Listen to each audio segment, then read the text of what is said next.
boop, beep, boop, beep, boop, beep, boop, beep. Hello. Hello and welcomes. My name is Eran. I am the editor for Son of Oak. I should now be streaming. Confirm this if you see me. There's probably a latency of like 15 seconds. Anyway, I am here to work on my adventure, One Last Tribute, which I've been running for the last 20 years as various, mostly D&D versions. Now it's time to make it into a Legend in the Mist thing. If you hear you don't know what is Legend in the Mist, I don't know how you got here, but okay, sure, cool. Go and search for it. Legend in the Mist. It's currently on Kickstarter. It's good. It's good. I'm not here to explain the game. I am fine with explaining the game. If you have questions, you are more than welcome to post them in the chat here. If you are always welcome to @ me on the Son of Oak Discord, which is a great place. My name is Eran. It's unlikely there are others. Eran of Yam. That's it. Been doing a lot of not working on the adventure. How about we work on the adventure instead? So there's been like 2 live streams of Amit and Kelly about how the rules work and how characters work. There's been I think yesterday they created a character on screen with the viewers, and it was great. And again, no links here, just go and search for it in Son of Oak's YouTube channel, and also obviously there are links from the Kickstarter updates. But so far we haven't actually, as far as I know, talked even a little bit about creating adventures, probably because there are less GMs/MCs than there are players. So creating characters is something that interests more people, which is fine. Great. I'm good with it. I was in the chat yesterday. I like creating characters. It was a good character. But now that we have a fantasy game, I worked on City of Mist, and I worked on Quills, and I worked on still working on Tokyo Otherscape and Metro Otherscape, and currently I'm taking a break from editing Tokyo Otherscape to do this. And none of them are fantasy. I mean, not pure, clear fantasy. So it's time to talk about, wait, if I has this and that D&D adventure, actually, how about I cut my bookmark bar? You don't need to see this. If I have this D&D adventure and I want to run it in Legend, how can I do that? Or Pathfinder adventure, how do I do that? And obviously it's possible, right? I mean, on the basic premise of most adventures that you can just run them in most systems. However, for those who don't know, you have no reason to know this. I've translated into Hebrew. You can probably get from my accent that I'm not a native English speaker. I don't know how many games, but I've translated 2 or 3 editions of D&D, Pathfinder, Exalted, most lately Savage Worlds. And throughout each of them, every time I translated one of these, I converted One Last Tribute to them. It started with D&D 3.5, which was the system with which I came back to role-playing games. For many people my age, I think that's the situation. And most lately, I've converted it to Savage Worlds, which is a system I love. It's my go-to right now, and it's very different in feel, in how it plays from D&D. It's so different that when you convert an adventure, you realize this doesn't. I mean, I can just put 5 goblins in a room and make this into a fight.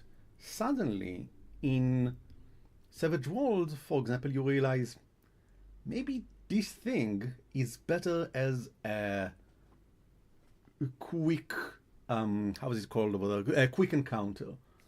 Maybe I should not have a fight here at all, because in D&D you are always expected to fight. That's how you go through things.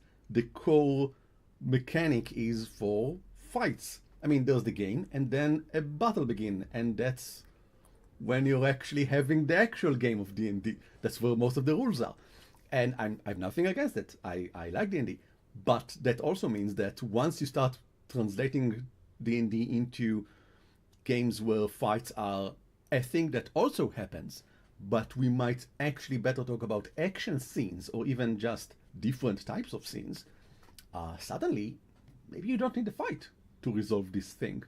Maybe you should put something else in there.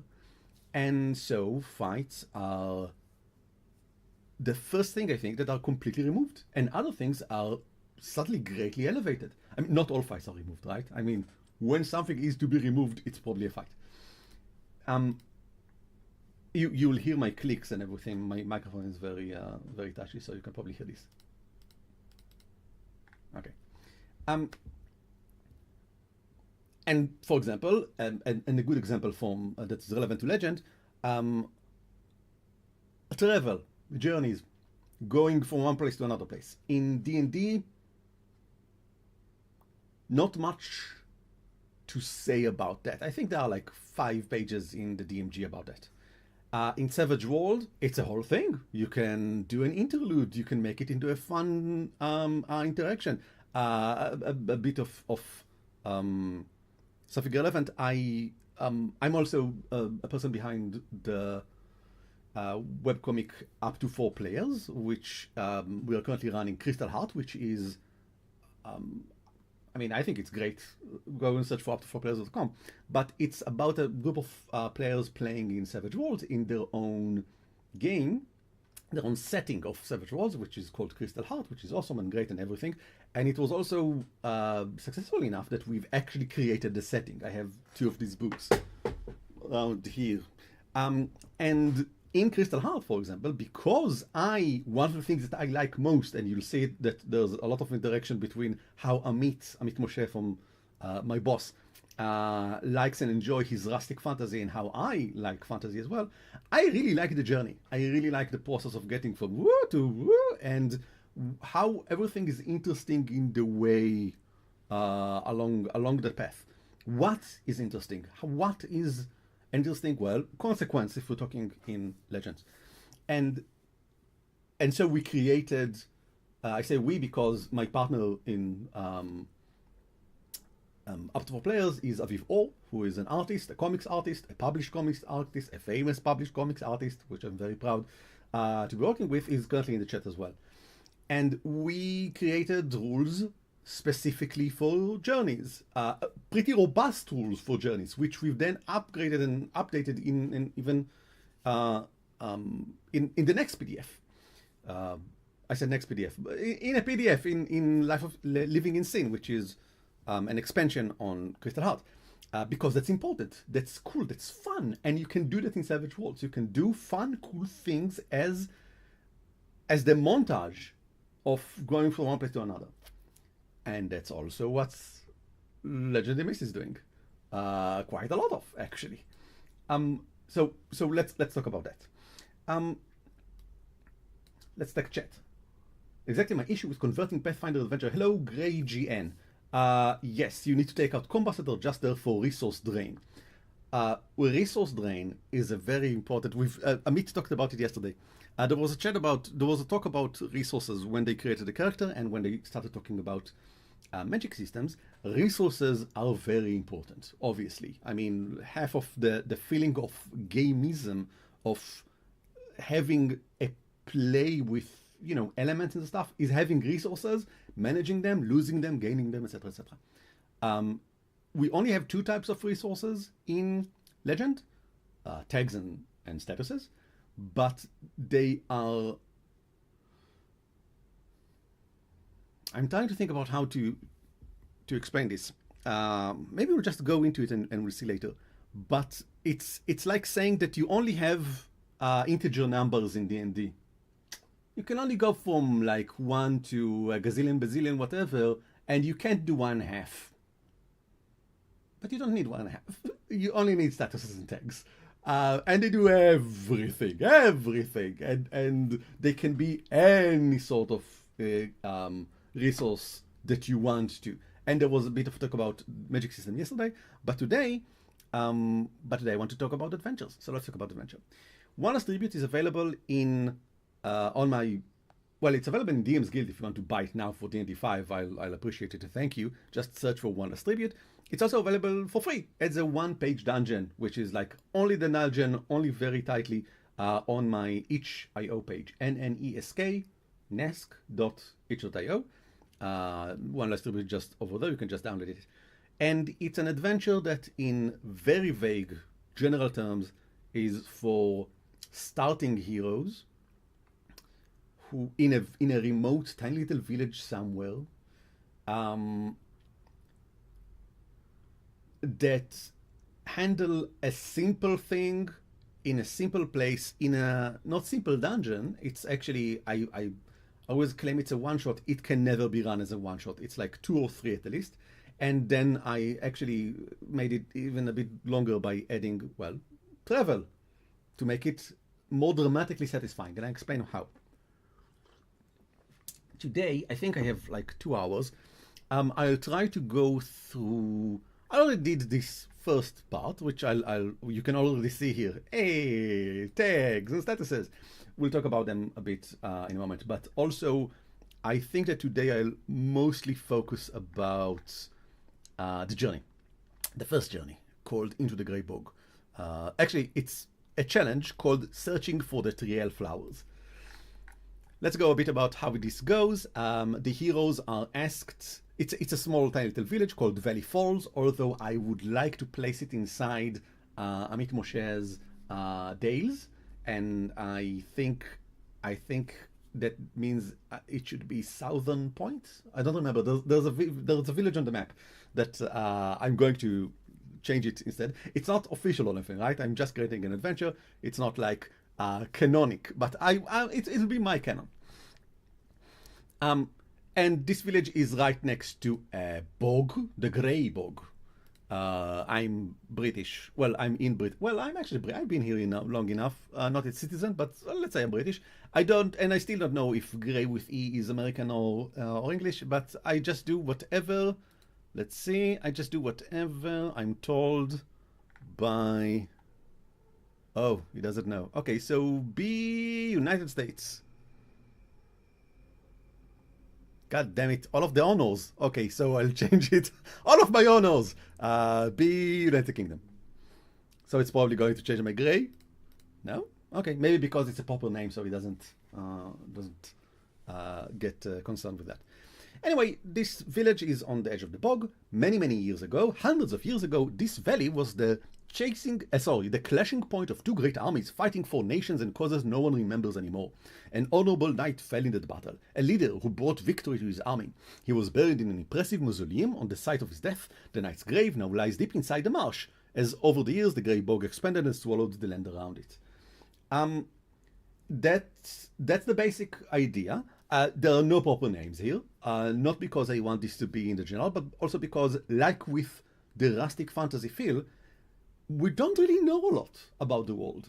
Where history beyond living memory is vague, and that's why it fits so well with the Dales. I really like this style. You will see throughout this adventure. Probably that there are many things that are sort of unexplained and remain quite vague, and that's like half the point. These are heroes that go through a world that they live their entire lives, and yet don't really know much about it. They'll travel into the bog, they'll travel into the mausoleum. The people in the village ask them to find Triel flowers. Well, it goes like this. Last summer, a group of vagrant bandits, Grimes' company, settled around the eastern areas of the Grey Bog. The village elders believed this to have been the last straw, the final indignation that the knight's spirit would no longer suffer. Various disasters started befalling Valley Falls. Within a single week, the inn caught fire, a field was flooded, and a trapper's daughter stumbled and broke 2 teeth. The villagers believe the knight has cursed them for allowing his tomb to be defiled. You see, they used to go to the tomb every year, but that was before anyone remembers, not even the elders.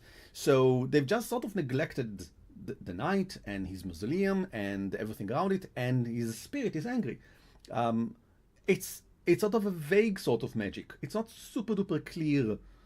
Also, it's not super duper clear that this is true. It's just that many disasters have befallen the valley, and this is what they believe is the case. Now, the players are charged with seeking Triel flowers, which are lovely marsh flowers that are said to be has been the favorite of the knight's late wife. Take them to the tomb and place the flowers, which must be fresh, on the sarcophagus itself where the knight is buried. They will thereby be delivering the villagers' apology. So I really like this because it's such a simple idea and a concept and very clear. In any adventure, you should always give the players two things: short-term goals and long-term goals. The short-term is what I'm going to do now, what I'm trying to do this moment in this scene. Amit calls it the stakes of the scene. And long-term are what I'm actually trying, what am I going for, what is going on here. And the long-term home is very clear. Just get the flowers, put them on the sarcophagus. So I need to find the flowers. I need to find the sarcophagus. I probably need to fight my way, right? It's a dungeon. Everyone knows it's a dungeon.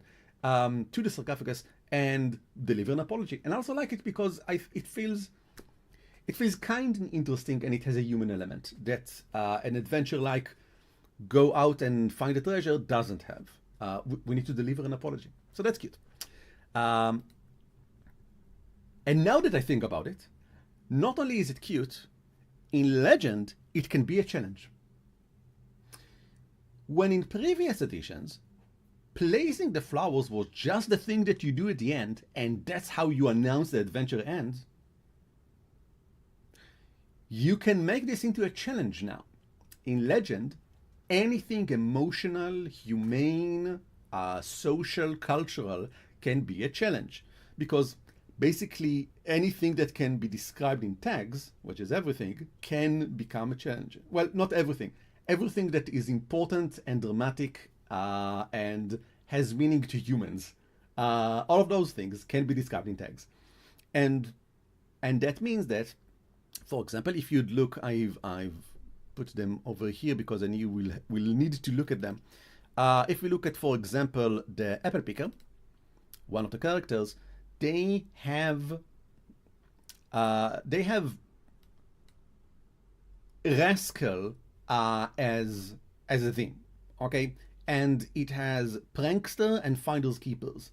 Now, obviously, you can use finders keepers. I don't know if obviously, but probably you can use it when you're trying to look around for useful stuff, when you're trying to steal something for someone, something like that, probably. But you can also use it when you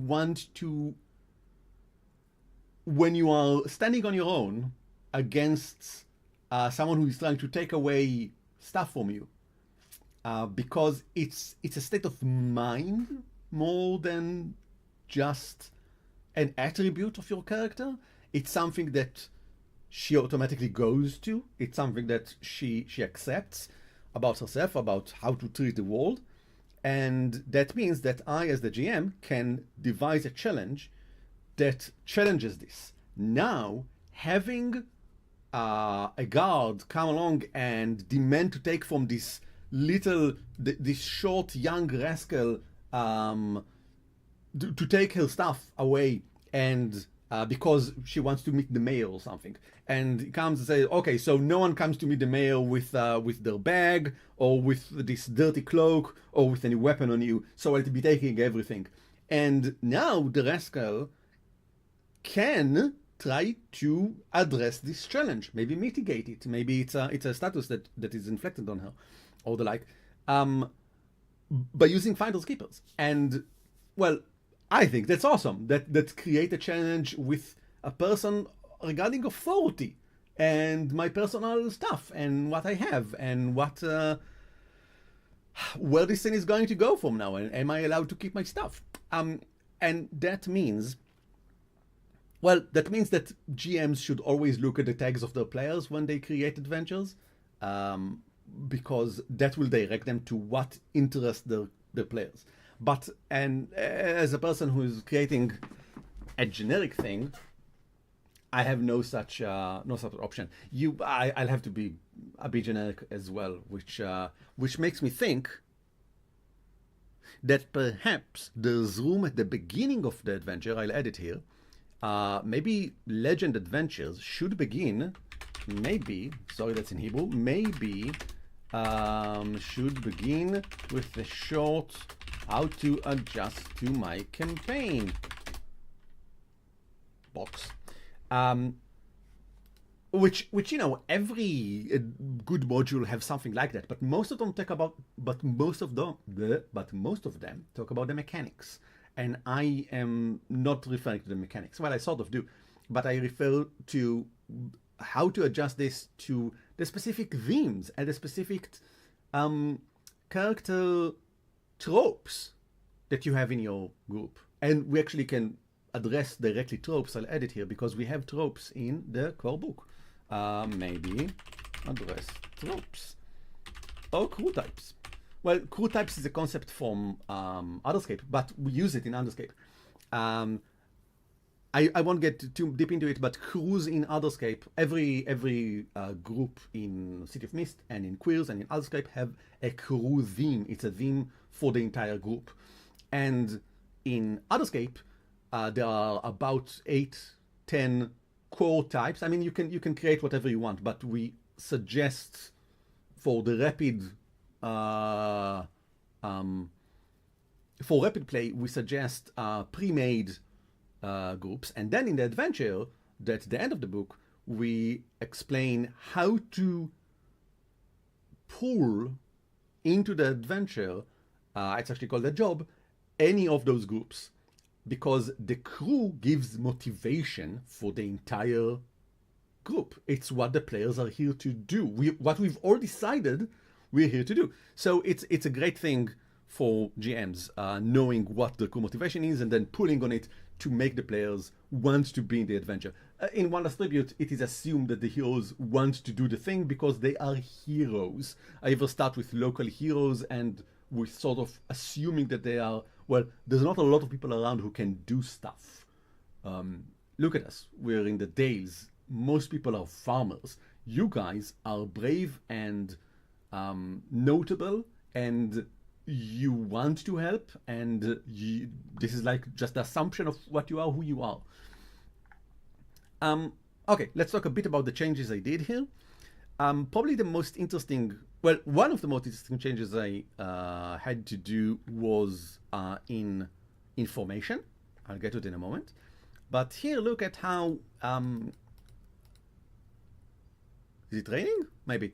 One person that used to be a cleric, who used to be a dragonborn, well, there used to be elves here as well, but now everyone is human because in the Dales, everyone's just human.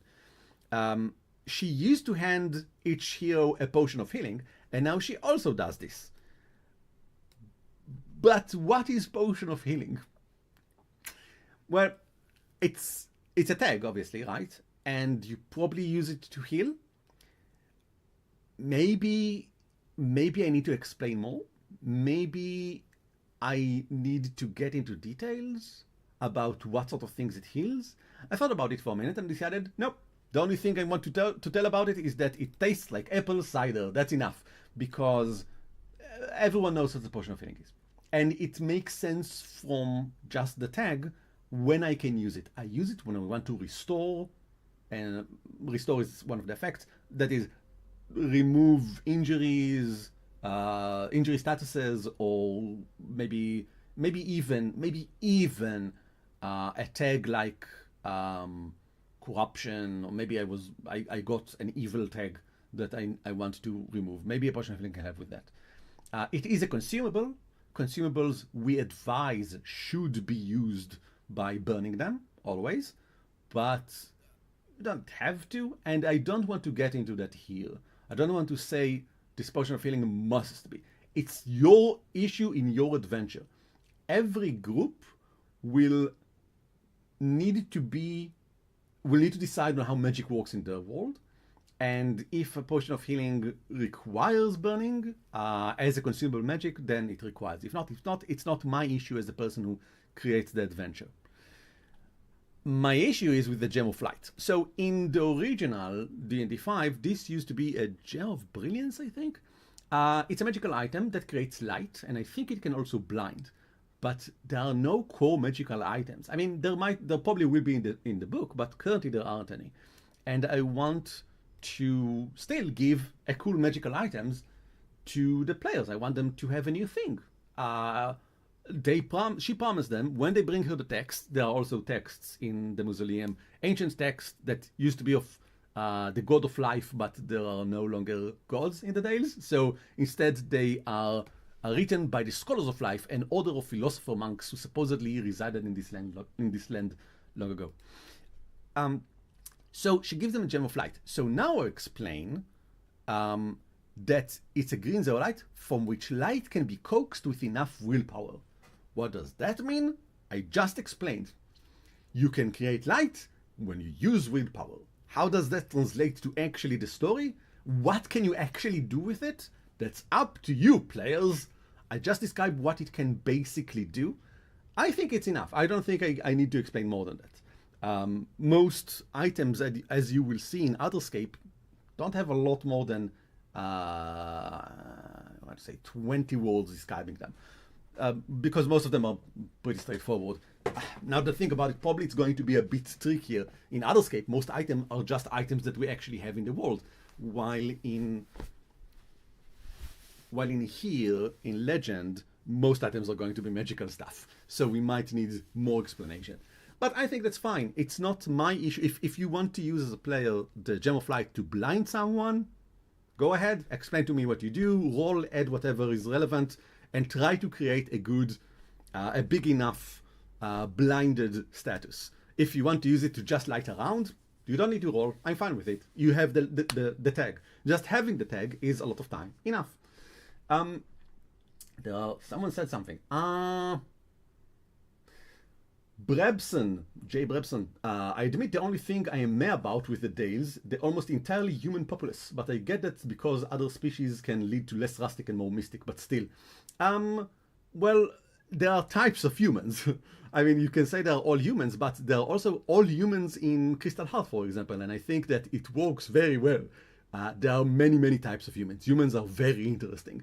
There's nothing, I said otherwise. The heroes can be anything. Your hero can be a lizard, right? Your hero can actually, the people in the Discord already created several types of cat. The village cat, who is a cat, just a cat, not a cat like a person, just a cat, that is the fourth character for the demo kit. Because not everyone, but a lot of people said that there should be a fourth character in the demo kit. So they created a cat, because you can. So your character can be a half-lizard person. Maybe you were cursed. Maybe you come from a family of half-lizards that reside somewhere in the forest. Maybe it's some magic that went away. Maybe it's, I don't know. It doesn't matter. Your character can be anything. You have origins. You have... origin is a type of theme, which can be anything. You have traits. Go ahead. Do whatever you want. Your character can be super-duper elf if you want to. But for species, most of the time, in most worlds, different species are just different peoples. Well, who are all the same people. Who are all humans. Generally speaking, but with different ears, etc. So unless that's the point, that different species are very different, like, where is it? Well, no, it's not completely true. I thought about Mass Effect, but I'm not all that sure that Mass Effect works very well for that. But actually, I think different species being very different is a sci-fi idea, which you explore because it's a social thing.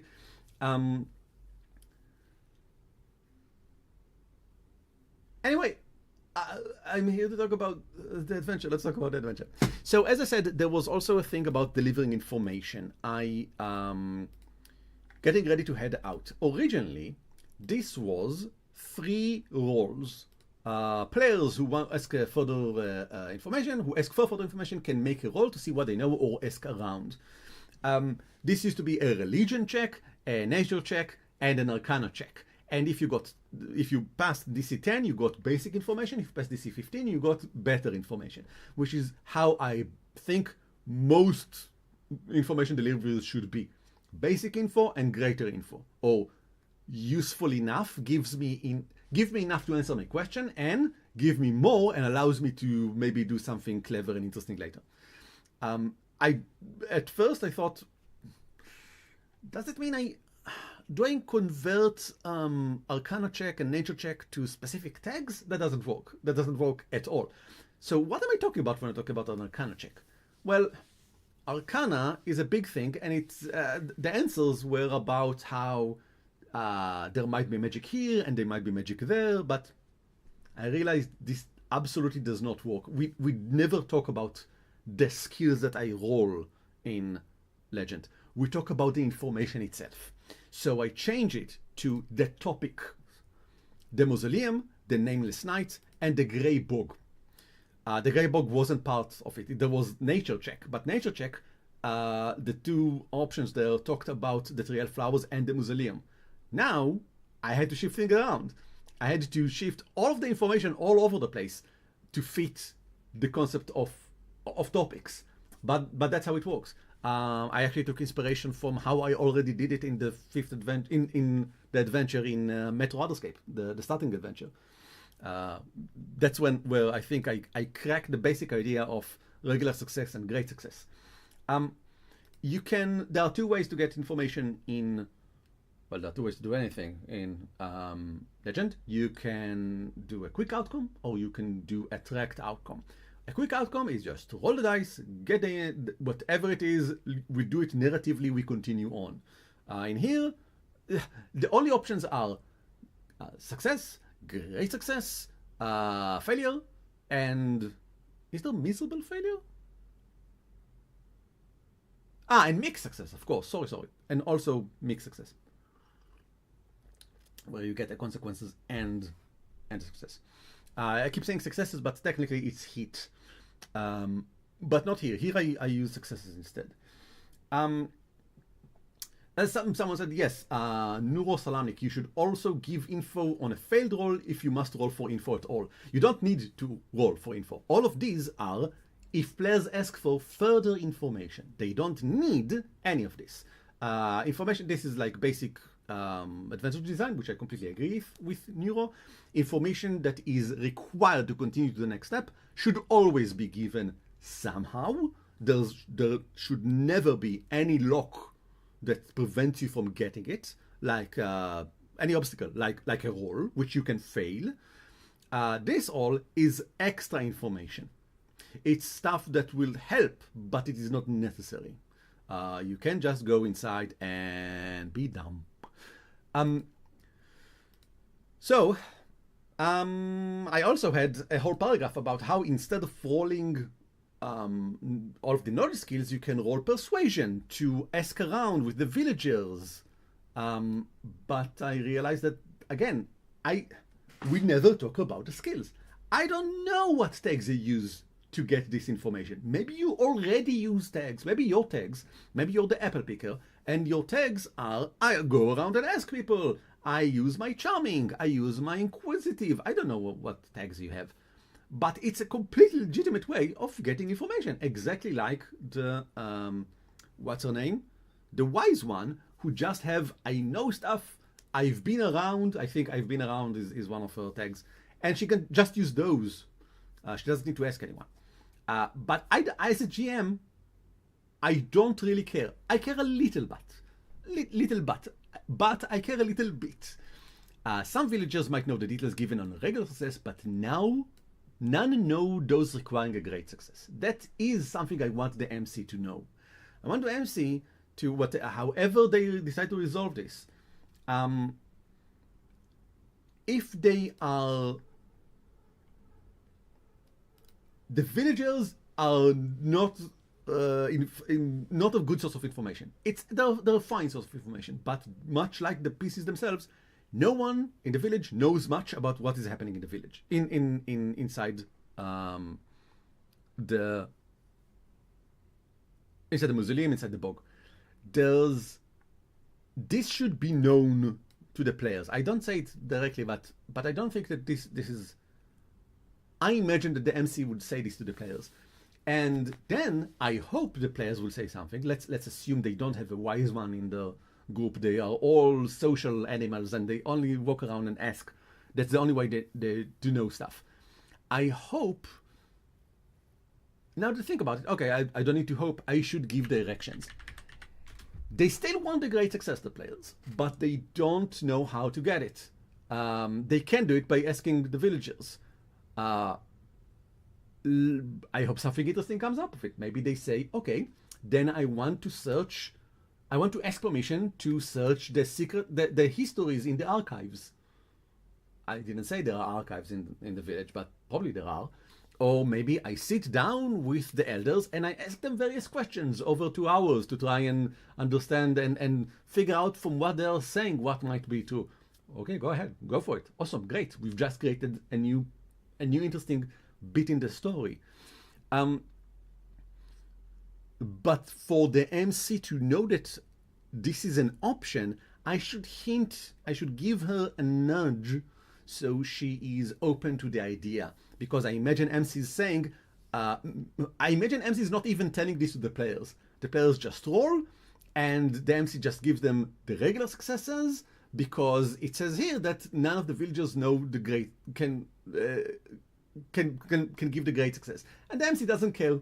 She should care, but maybe she's not a great MC, so she doesn't think about this. So let's make her think about this, and possibly. I'm still thinking about how codifying the different work. I'm calling it now regular success and great success info, but that's like a terrible name for it. It should probably be like basic info and extra. I don't know. But if this is indeed codified into legends and probably actually Metro as well as a way of providing rules, of providing information to players, then it should have a name. Possibly but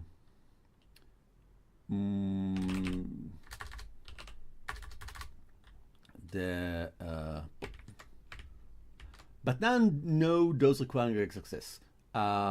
Those details can possibly be revealed after searching the archives or inquiring with the elders. That should be enough. Also, this is not the final version of the text. I need the text to say what I want to say right now, and then obviously we'll edit it later. So also here I suggested something that I think is fun. A hero who asks around for advice on venturing into the swamp can take an action to try and get advice from hunters and trackers as a tag. That could be helpful while traversing the swamp. I'm not saying how to get it. The answer is using a create effect. I mean, the create effect is how you create tags. Or bestow, but it doesn't matter. I'm just saying this so the MC will know that this is possible. So to give the MC the idea, maybe to suggest it to the players, or when one of the players say, I'm looking out for advice or this village is full of people who went into the bog, why can't they help me? Then I have this for her to use. Also, if one of the heroes is from the village and makes their quest known, locals would approach them of their own volition to offer advice, and there's no need for a check. You can just get it. Let's begin what I actually came here for. I can't believe it's been 40 minutes. Wait. Okay. Let's talk about the first challenge. Searching the trail flowers. Here it is. I haven't touched this part yet. This is D&D 5. I created this mechanism for D&D 5 based on the general concept of skill challenge from D&D 4 and sort of Savage Worlds as well, because I wanted the start of the adventure to feel like, oh wow, getting into the Grey Bog is a big deal. So it's not going to be easy traveling through this place. I created some rules for maintaining your equipment and having it and seeing how it slowly deteriorates over time in terrible conditions and like for an article for 5E Insider a few years back, also available on Drive to RPG. I think it's called Wear and Tear. And I thought about maybe using some of that here, but eventually I decided I don't need to go that far. It's only let's just make them roll a few times, and maybe get some exhaustion, so they feel like getting into the bog is not fun. You get into a stinking bog. In Savage Worlds, maybe I should bring it here. Only problem is that the Savage Worlds version is in Hebrew, so I'm not sure. In Savage Worlds, it's completely different. The whole thing is a quick encounter. And in Savage Worlds, it's really easy to give exhaustion. You just give fatigue, which is a simple thing to recover from in the right conditions, and it still sucks. It still really sucks. So it's the simplest thing to just do that. And also, there are cards in Savage Worlds, and you can it's classic for a journal like this. You draw a card, and according to the suit, there are 4 suits. So one of 4 things can happen. If you fail, I mean, you roll, everyone rolls. If you fail, you draw a card and something bad happens. Awesome, fun, everyone enjoyed it. I mean, it sucks, but it sucks in a fun way. In D&D5, obviously, none of this works because, well, it's D&D5. And here I really need to think about it quite a lot. This is the challenge itself. This has been the Swamp Pixie, which I need to change because pixies, well, nothing has a name such as pixie in the Dales. It can be sort of a strange fey thing of the swamp. Hazbet was created as a swamp pixie here to help the players on the assumption that if they get lost, I wanted getting lost on the way into the bog to be an actual real danger. It's not a given. But if they get lost, or if something is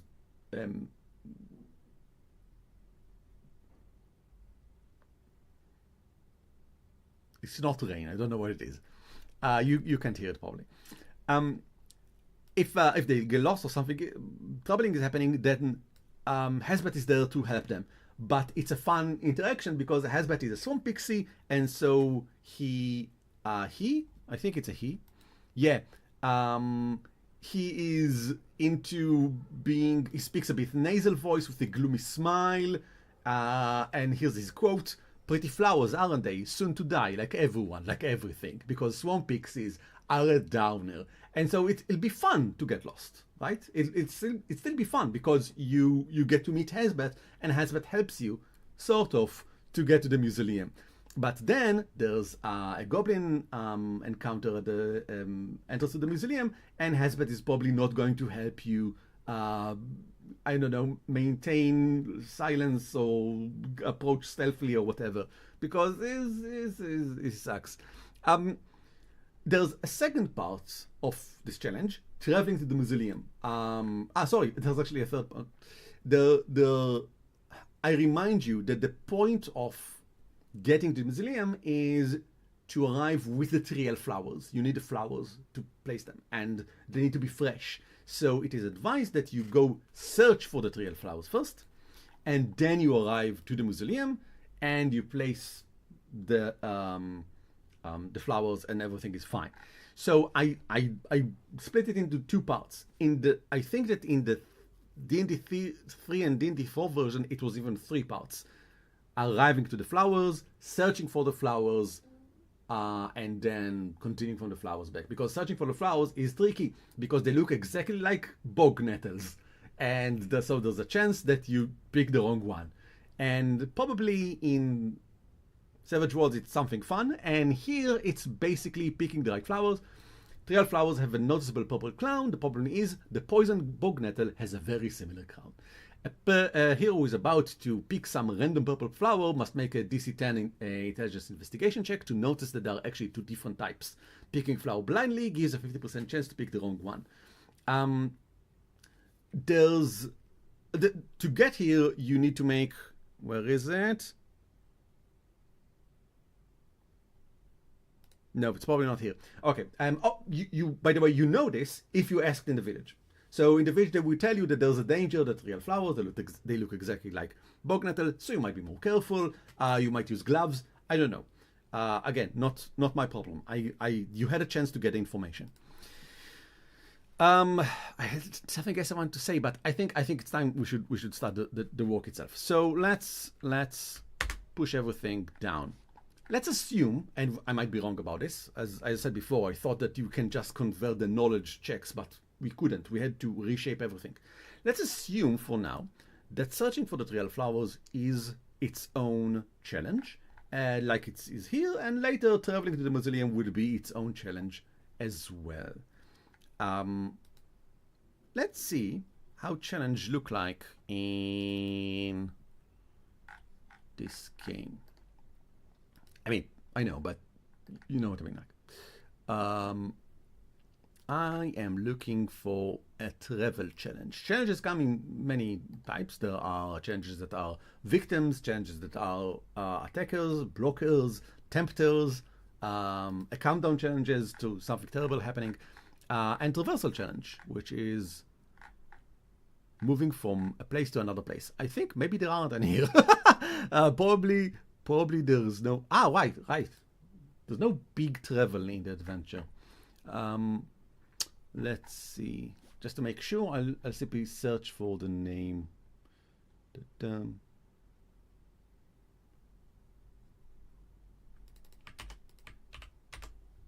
any hazard here? No, not really. Okay. Then I'll take the barrier as an example, maybe because it's the closest thing. It has a traverse. What I'm actually maybe looking for is a traverse. Where are you? A traverse limit. It doesn't. It has a cleanse limit, but okay, that's fine. I really like the color. I like everything about this. This is a great way of showing information. I would rather, I think, this be oriented to the left, like aligned to the left, but okay.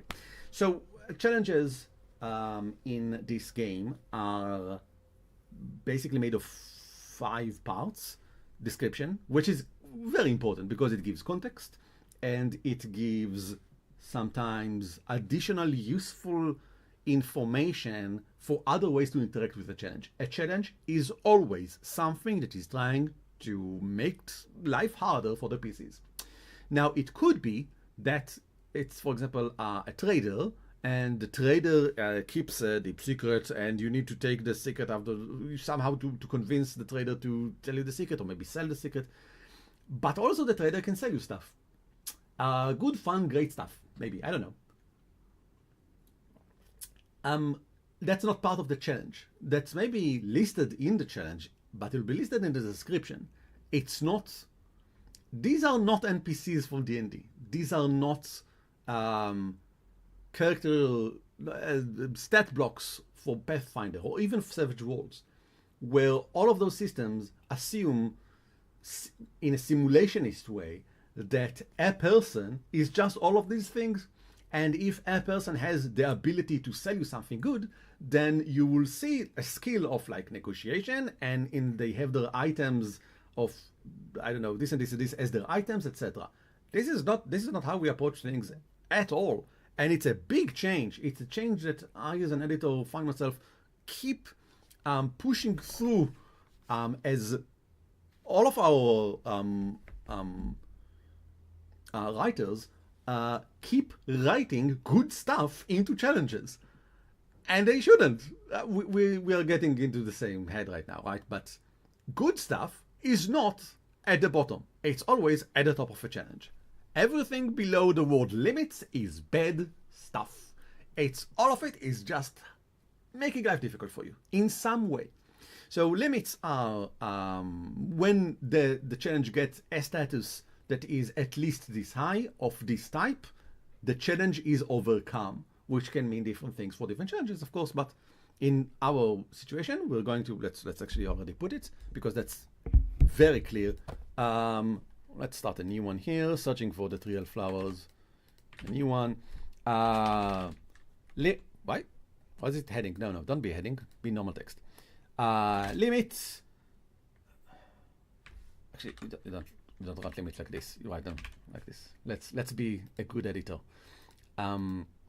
It's going to have traverse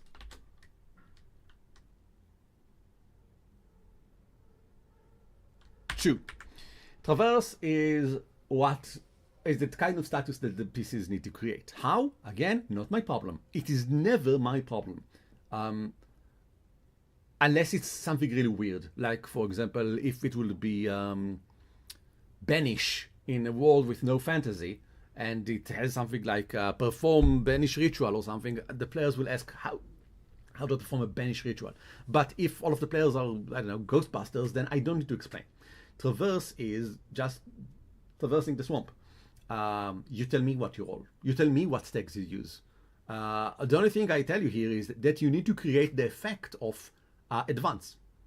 You need to create traverse, which is a status, which you create by rolling. We have only one type of roll.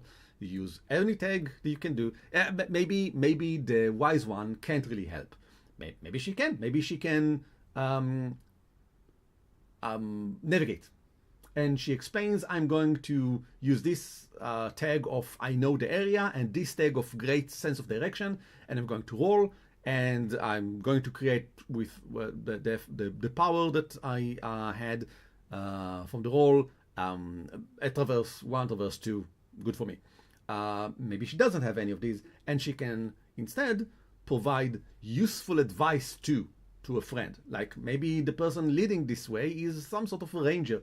The person with the most tags, useful tags, will be the one leading the way, and the others help them by granting them temporary statuses of, for example, useful advice too. Cool. We got a fun story out of it. We now know how, we now can imagine what is going on, how they are traversing. The number of the limit, of course, is super important. It means how much power, or potentially how many rolls are required to traverse. And 2 is really low. 1 is so low that there's no point in ever doing it. 2 is low. 3 is the standard. I'm going for 2 now because I'm thinking, well, in a moment you'll see. You know what? 2 is too low. It's too low. I sort of want them to maybe fail. So fail is a big word, and they can't really fail. How will it happen? They roll. They manage to put some. If they roll high and get a hit, good for them. They manage to put some effect, some statuses on traverse.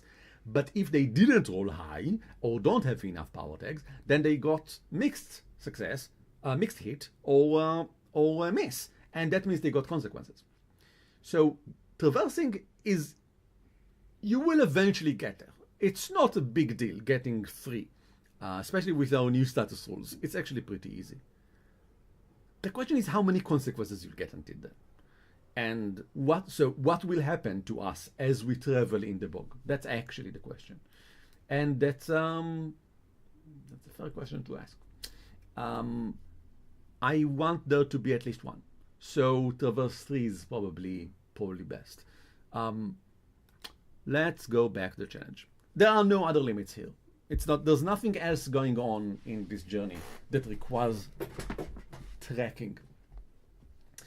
The next thing is tags and statuses, what we also call base tags, which are all of the relevant story tags of this challenge. And these are really important. In City of Mist, we didn't really have those.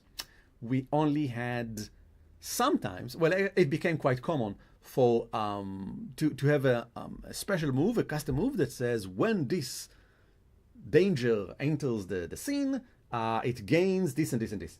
And we really sort of realized just that simply everything should probably have tags. It's simpler that way, especially with our new rules, with the new mechanics. Because now, let's say you want to go through a murky swamp with entangling plants. Okay, excuse me. It's really clear now that these are you will going to reduce 2 powers from. Actually, I'm going to write it down. It's definitely going to be murky. Murky is the way to go. base. I'm not writing base tags. I should just write murky. What else? Stop with it. Stop. What else is this swamp? Well, I have a description. I already wrote a description of it somewhere.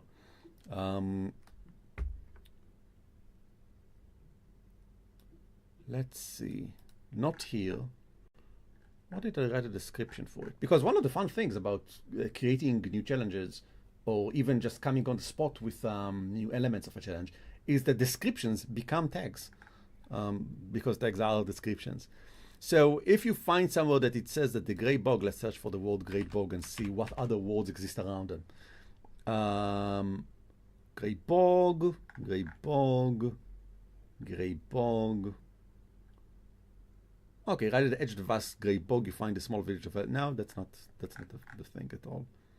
Great bog. The trail are somewhat rare. I don't have any cool descriptions of it. Possibly in the final version of this adventure for the ND5, which is obviously, you know, a PDF laid out, I added some more info there, but seems like not enough description. So how do I imagine it? Obviously, it's murky. It's maybe murky waters, smelly fogs. I get two to the price of one in smelly fogs. It's smelly, and it's a fog, so it obscures. It's one tag that is useful for two things.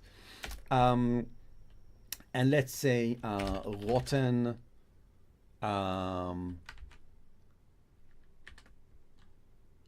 fallen trees. Let's say hidden. No. I'm thinking about this. You use these tags in two cases. First, when we've just said, when you want to create advanced effect, you roll. Your action is, I am moving through the swamp. Okay, so there's murky water, so does that affect me?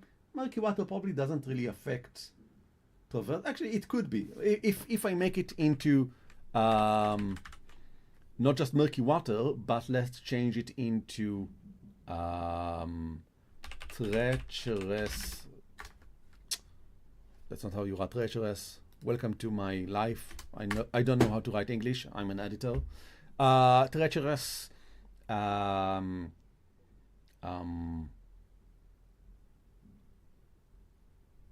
Treacherously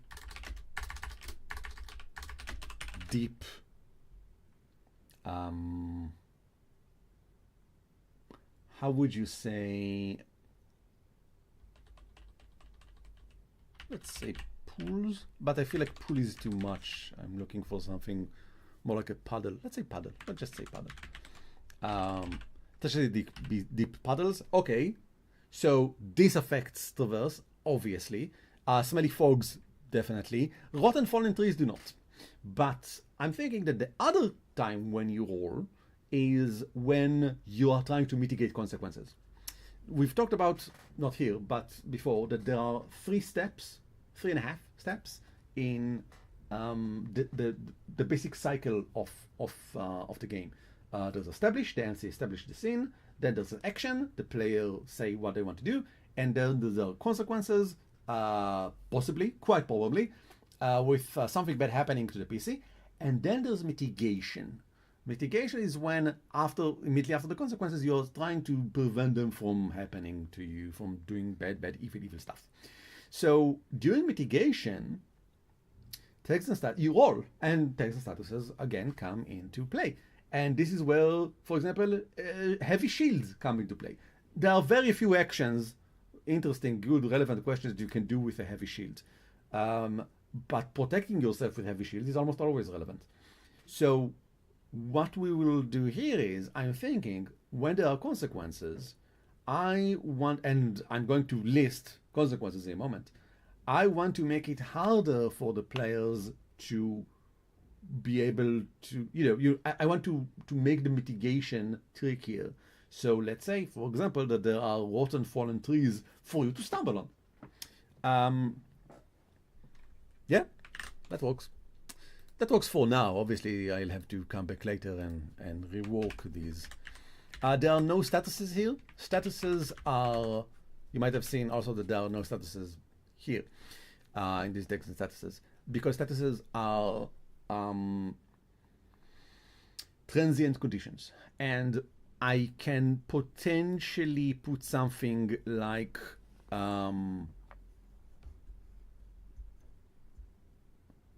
I can potentially put something as a status, but I don't feel it.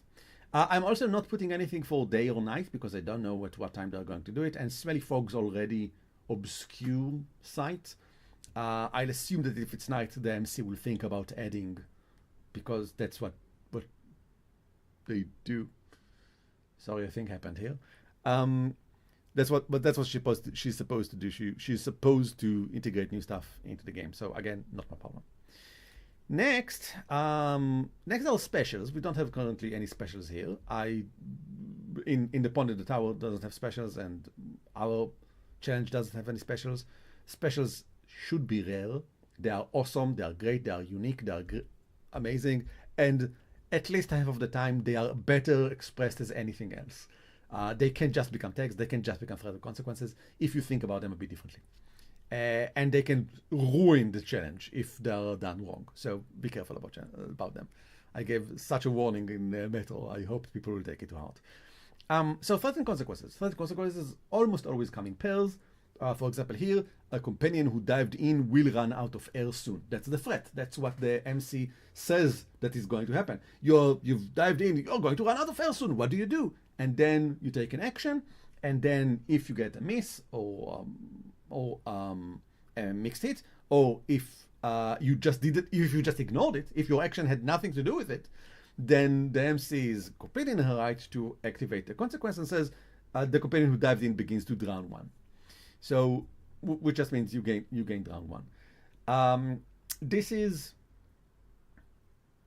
not how we usually write it in Meta now, I see, because usually we put in parentheses the mechanics, but I really like it more this way. Here you can see Hine. Hine is in Hebrew. Here you can see how it usually is. Wrap around its prey, parentheses, constricted to. But I really like the natural way of a companion who dives begin to drown one. You don't need to begin to drown and then put drown one in parentheses. That makes no sense. So what are the threats and consequences? Well, I already created them in D&D 5. So let's look about what is written here. Searching for the flowers throughout the swamp requires a DC 12 Wisdom Survival group check. A natural 20 on the check count is 2 successes. The player can use extra success to cover for the failure of another character. The result depends on the number of successes within the party. Most of the party fail, most of the party succeed, or the entire party succeeds. These are the options. We cannot convert this directly, but we don't need to, because we don't care about party so much. We care about consequences, which can happen to the party if it makes sense. The MC, nothing prevents the MC from deciding on whatever consequences for whatever the action. The Red Marshal as an action missed the Waken.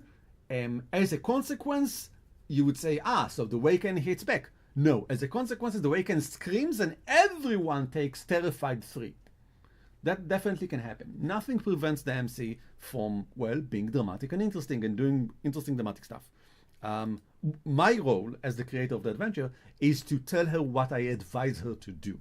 So let's look at what happens if the party fails, or how we would call it, consequences. The adventurers come across deep water pits, swarm of blood-sucking mosquitoes, and rotten logs blocking their path. That sounds like 3 different types of consequences. I'm not sure yet what my mechanics are, but I get the story. Everyone who failed the check must succeed on a DC 10 Constitution saving throw or gain 1 level of exhaustion. Afterward, the heroes come across the swamp pixie Hasbet, who will agree to guide them to the flowers. As I said, when you fail, you get to meet Hasbet. How do you fail in searching for the 3 elf flowers? Okay, so there is a way to do this. You can't, as mentioned before, you can't really fail because you can always add more. You can just take another action and add an advance effect to increase traverse. You can't fail, but that's only true if there's only one limit.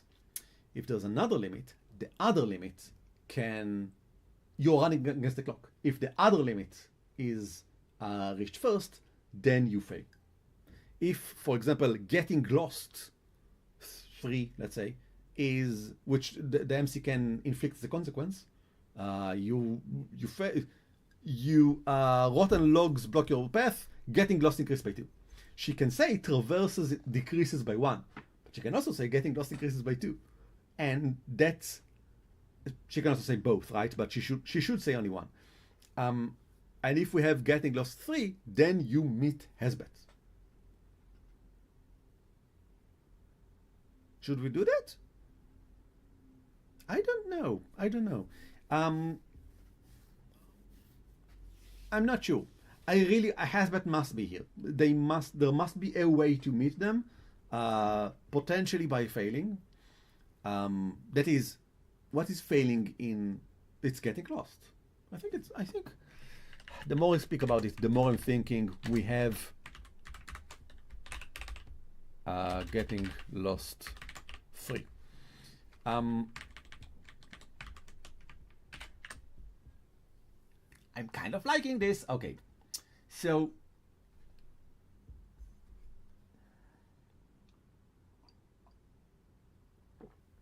let's continue. What is the mechanics of encountering consequence? You gain 1 level of exhaustion. We would call it something like tired 2 or the like. But let's continue on reading before I decide on how we continue. Most of the party succeed. The party manages to find a patch of trial flowers within half a day or so while remaining relatively dry. That's what happens when you get traverse 3, right? This is the success. But we also have a crit success. Because I like it that the MC has a way to give the players, why, you all succeeded? Good for you. Guys, you get something extra. I think it's always fun. So, let's say, same as a partial success, but venturing into the deep corners of the Grey Bog has also taught the characters much about the layout of the swamp. They gain advantage on any further wisdom survival checks made to navigate the swamp for the following few weeks until the autumn rains force change upon the landscape. Gaining advantage on a wisdom survival check to navigate the swamp is basically like saying you're almost guaranteed to win very well the traveling to the mausoleum challenge. So that's fun and that's great and it makes sense and it feels great. How can you get it here? I think that we might want. Well, the rules do not totally accommodate the concept of 2 levels to a limit, right? We can potentially say traverse 3, you got there. Traverse 4, you also get the story tag. How is it called? Layout of the swamp. You get layout of the swamp as a tag. The leader, all of you, the crew, I don't care. It doesn't really matter. But the rules don't support this. We don't really go that way. We could add another limit, but that obviously is getting out of hand. We could also create a special that says that if, for example, you arrive at traverse 3 at a good time, that is in a single action. I don't like that. I don't think I should reward you for being quick, for not going through consequences. No, this is a great success. The entire party succeeds. This feels like traverse 4.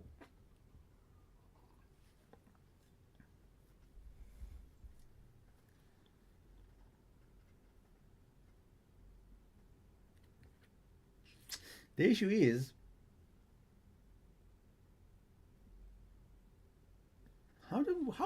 will this feel in play? I am running the game. I'm saying that you guys go through the swamp. You guys roll. You guys got traverse free. Everyone goes like this. Good for you. And they're gonna say, well, you can keep on traversing. You can keep on exploring if you want to get the extra bonus.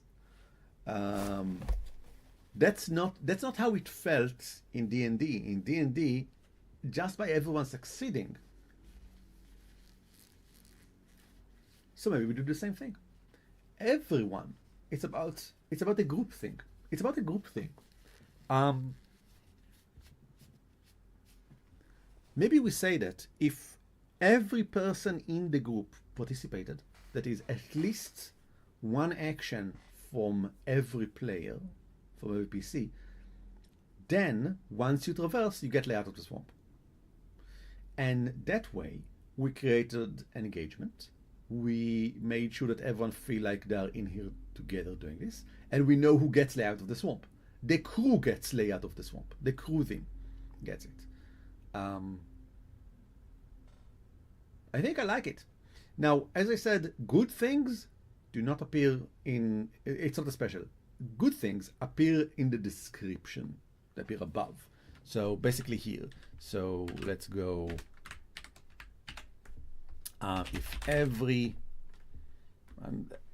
starting with if is always tricky. I should change this, but let's go with if every PC in the group is going to be party.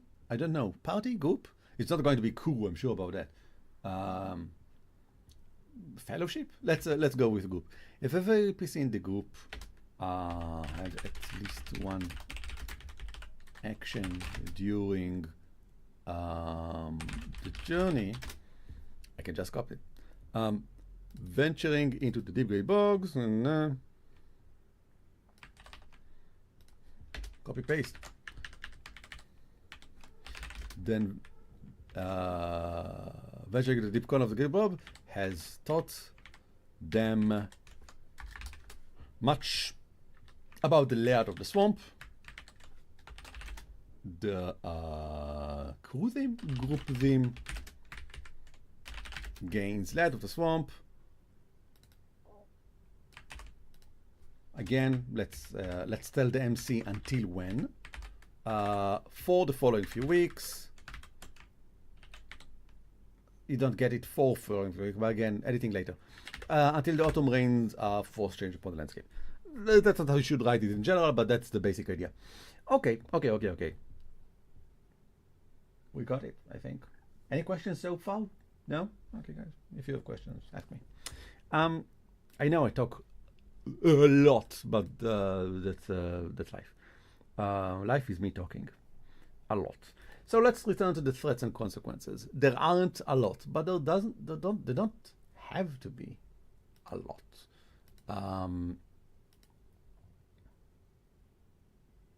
Suddenly, out of nowhere, I'm thinking maybe picking the right flowers can be part of the challenge.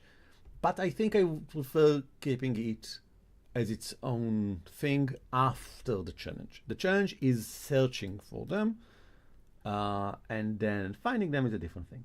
Okay, so let's talk about our pairs, our threat consequence pairs. We know that there are deep water pits. Oh, nice, good. We know there are deep water pits, swarm of blood-sucking mosquitoes, and rotten logs blocking the path. Let's make them into what they are. Deep water pits, you get not just wet, but filthy. You get filthy. Filthy too. Swarm of, let's already make this into status. Then I can copy it here. The one of a swarm of blood-sucking mosquitoes.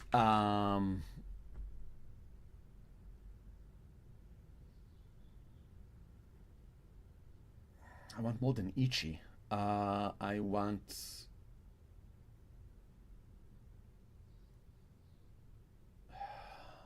fever. Feverish. Let's go with feverish. Feverish too. Something for the herbalist to take care of.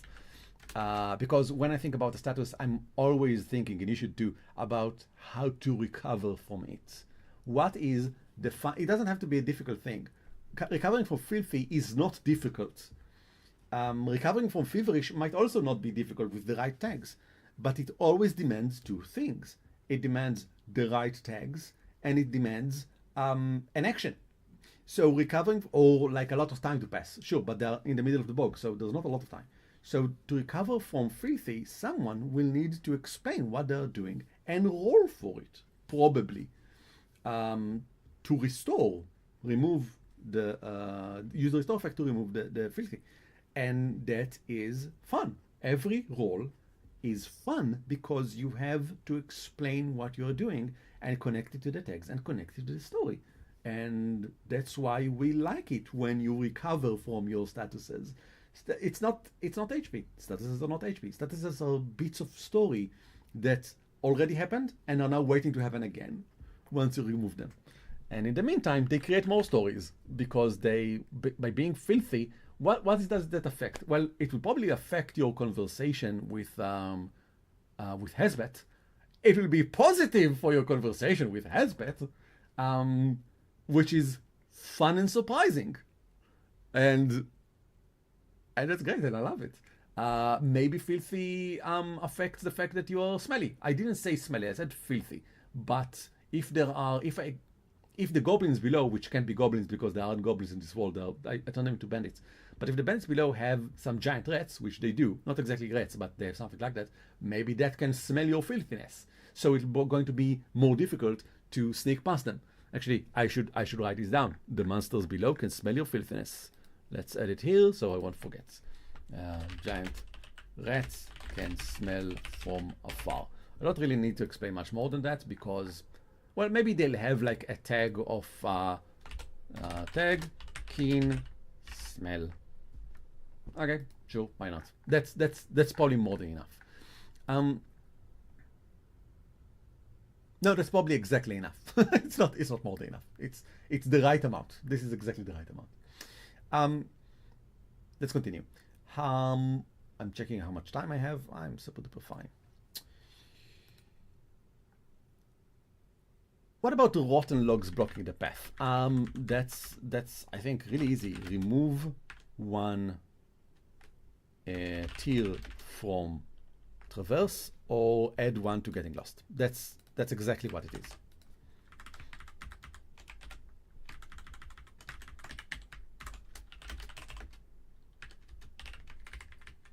I mean, you don't write add one to getting lost. I shouldn't write the limits. I should write okay. Let's do it. I can't not do it correctly. Remove one tier from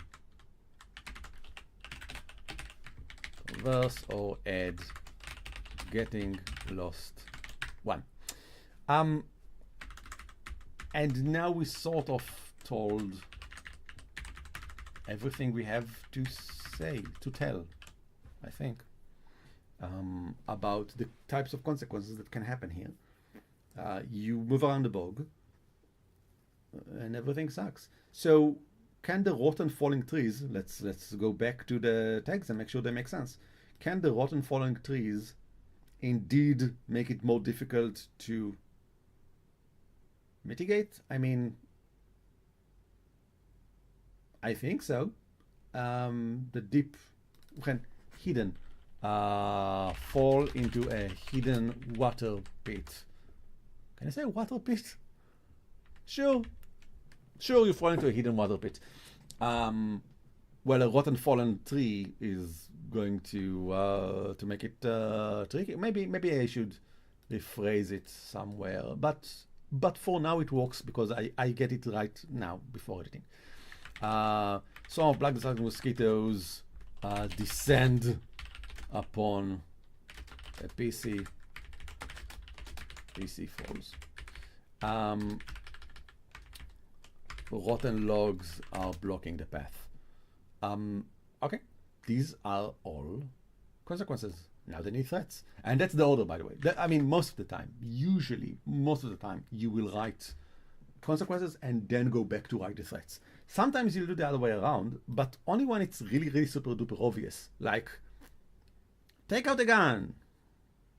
No, actually, even in that case, you're probably going to write perforated by your bullets 3 before you come to the conclusion that a gun needs to be drawn for this to happen. Okay, so the threat is bubbly. I mean, one of the issues. Okay, as I said before, there are 2 times when you get consequences. When a threat is issued, and then the threat becomes a consequence because it was ignored, for example, and when you get a miss or a partial hit, and then any consequences can arrive. Anything. It can be anything. It doesn't have to relate directly to the threat. And this is mostly what we're going for here. I am not assuming that during establish there will be a lot of threats. I don't think. I mean, it's an ugly gray bog that all looks the same, and it's easy to get lost in, and it's dirty and filthy and terrible. So there aren't many threats around. Maybe for the mosquitoes I can write something, but otherwise, all of these consequences come after you fail trying to traverse. You always know what action you're going to do. It's not address a threat. It's trying to traverse. That happens in most journeys. Journeys are not necessarily, not usually, about a threat that suddenly happens in the middle of the journey. If such a thing happens, that probably becomes its own scene. Because, I remind you, all of this is like montage. So let's go with 1 threat to all of them, and then we'll make them all into consequences of that threat. That's a pretty common way of saying just do whatever makes sense to you, MC. Not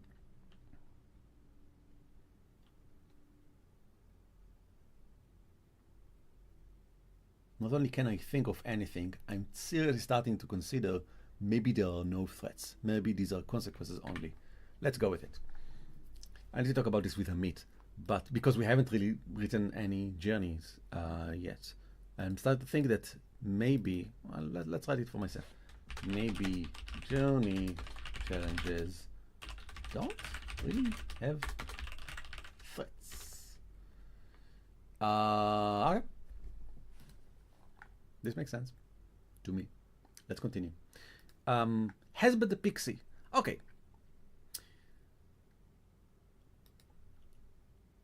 Is Hesbet a challenge? That's not completely clear that he is. Let's see what he does. Some pixies are a type of pixie. Let's remove the monster manual reference. Actually, I think that by now I can probably remove all of this as well. We still, yeah, I mean, I converted all of this, I don't think. Well, some of this can still be useful in the description, so let's keep it later for copy into description. Hesbet the Swamp Pixie is encountered if getting lost get maxed out first, which by the way means I need to add that as I keep pressing on page up.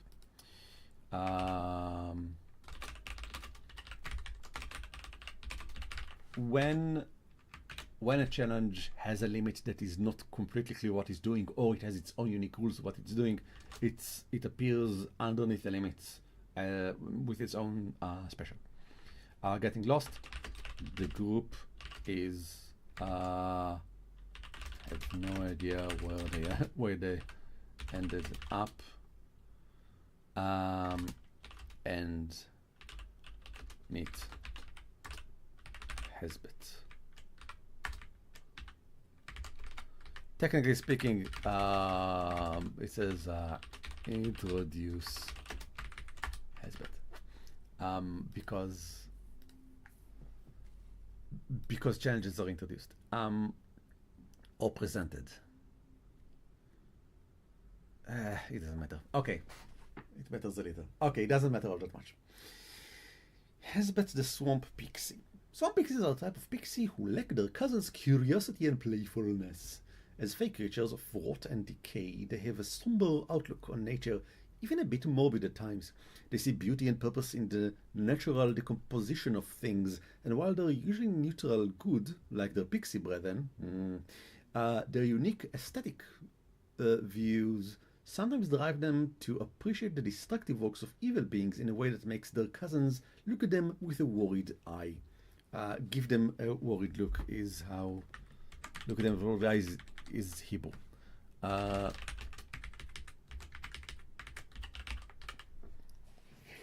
Hesbet is a typical swamp pixie whose home happens to be in the vicinity of the Trial Flowers patch. If the party gets lost in the swamp, he'll appear before them, clad in his damp grey and brown robes to offer his help. If they find the flowers on their own, he'll follow them close by, invisible. Ah, okay, he will? Okay, didn't remember that. He'll reveal himself if the party seems to be at a loss, or after they pick the flowers or the nettle. Hesbet can easily cure a character's rash and poisonous affliction with an ointment, but doesn't see why he should. He appreciates the aesthetic qualities of the rash. Hesbet will accompany the group to the mausoleum if asked to with a charisma persuasion check. He can then provide... Neurosonic says journeys can pose threats, no problem. Hailstone, landslides, mosquitoes, though the bog might simply be more passive. Yeah, in big journeys, yes, definitely. When you go wide enough in the montage, you can say that you can have hailstorms, you can have shipping accidents, you can have many things if you don't really care because it's taking many days anyway, etc. But what I imagine as a journey of like 5, 6, maybe 10 hours journey into a swamp that's all supposed to look sort of the same and be dreary and terrible, I don't imagine suddenly approaching a PC and say, well, you hear mosquitoes coming from somewhere. Okay, that's not the feeling of toil that I'm looking for here. That's not the kind of tension I'm looking for here. I want the player, I want that after whatever just happens, I go back to the player and say, okay, and repeat what I said before. It's dreary and terrible and how do you proceed? And that's as a feeling of like the heavy weight of not mundanity, sameness and grayness around me that forces me to push forward. So in this case, there are no threats. Sort of decided about this, yes. So maybe I'll change it. But of course you are correct that I was way too general here. Maybe I'll say journey challenges can have no threats if the point is on its traversal. Ulai is Hebrew for maybe. I don't know why they're speaking, why the Hebrew came up.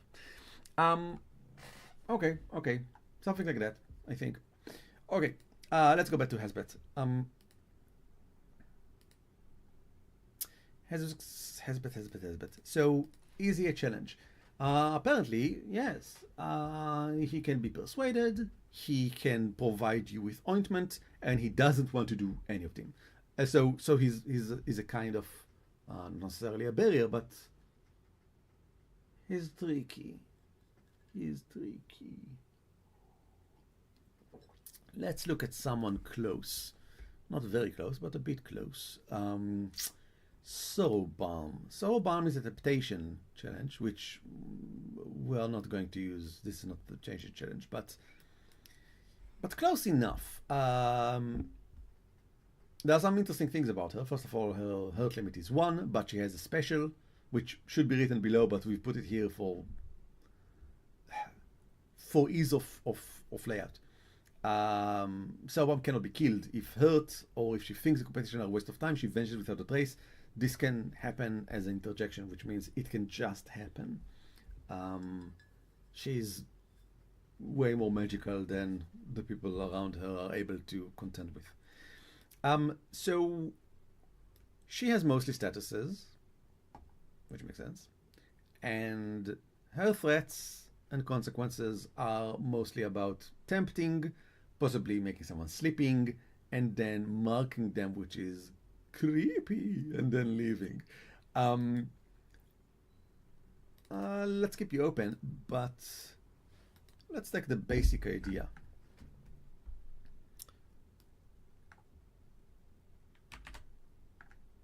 Don't you copy everything? No, not really. What are the limits with him? Well, he's not nagging you, right? I said before that he does, but currently I don't see it, and I just want to convert it. I don't want to recreate the entire adventure. So let's say that I'm trusting Yesteryear that he shouldn't nag. What I decided before on how the pixie should behave still makes sense to me, and I don't want to rethink it completely. So we'll give him Convince 3, and we will give him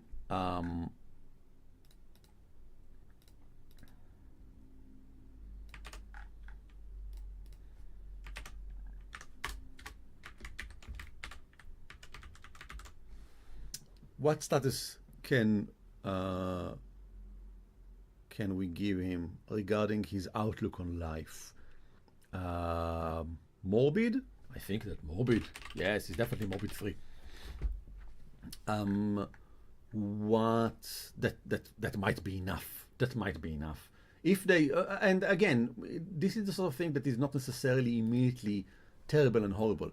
If the players figure this out, that he is very morbid, and then turn it around and say, oh, actually, wow, yeah, everything, we are going to die, and the outlook of life is terrible, they might not be able to use any of the tags, because maybe none of the tags work for this, but then the morbid 3 becomes a positive status for them, and they will get +3, which means they might be able to convince him simply by being morbid, because that's what he likes. Alternatively, they can try to remove his morbid if they can think of a way to overcome it, to go past this otherwise -3 to every attempt to convince him and talk with him about anything.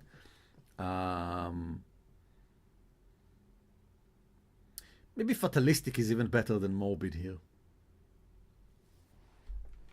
Maybe fatalistic. I think it's funnier.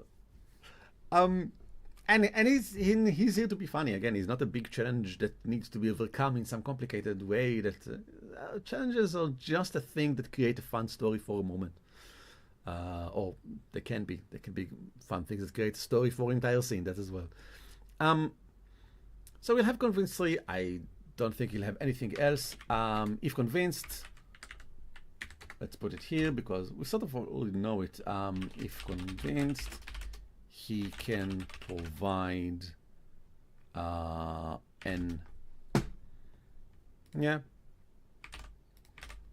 ointment that can cure rash and poisonous affliction. What's a poisonous affliction? Let's just say the rash and simple poisons, or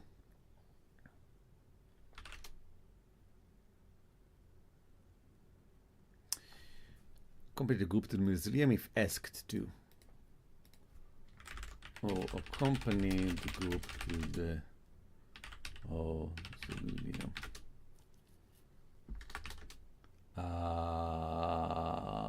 Providing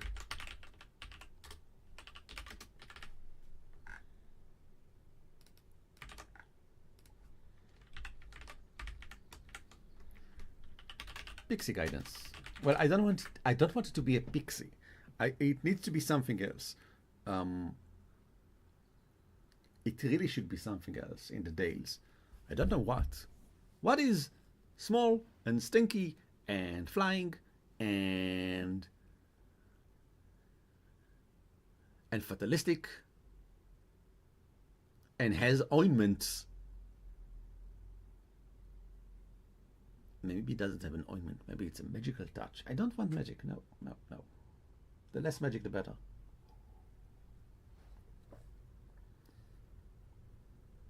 Well, I'm sticking with Pixie because this is an issue for translating this into the Dales and not for translating this into Legends. So I should do it later and not during the stream.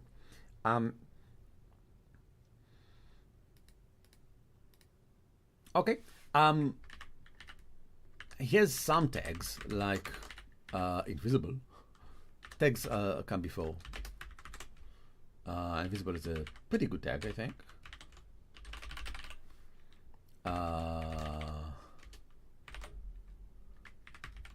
Let's also give him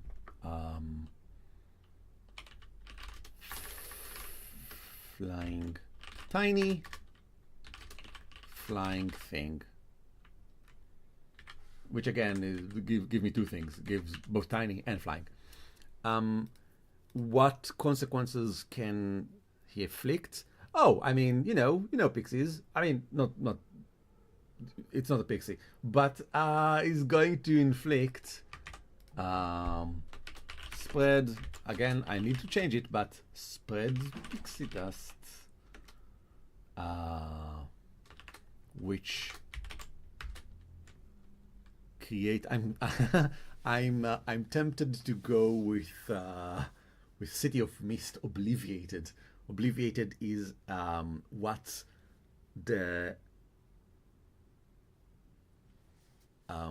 the gatekeepers do in City of Mist. They make your mind completely blank and you forget everything and you don't remember anything, and you wake up the next morning and you think that everything is fine and you didn't recall.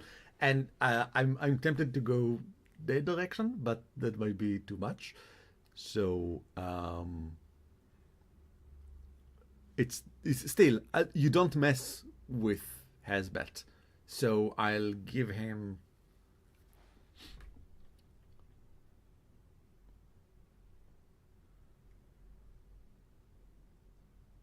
Stupefied 4. So it's not fun. Don't mess with him. He's going to make you stupefied 4. And then disappear. He goes away. If he's attacked, he is the same consequence.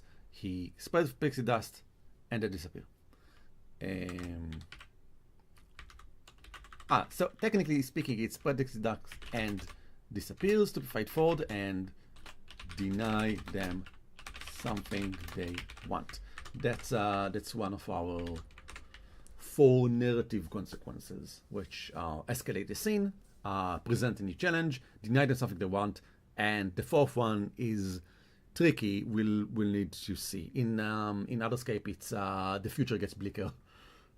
Because it's basically it's a thematic thing. It means that as a consequence, something terrible has happened. There was a similar thing in City of Mist. It was called "Make Something Horrible Happen." In Queers, we have a very different thing, which I really like. It's about someone opens up. There's a human moment as a consequence, which I think is great. So.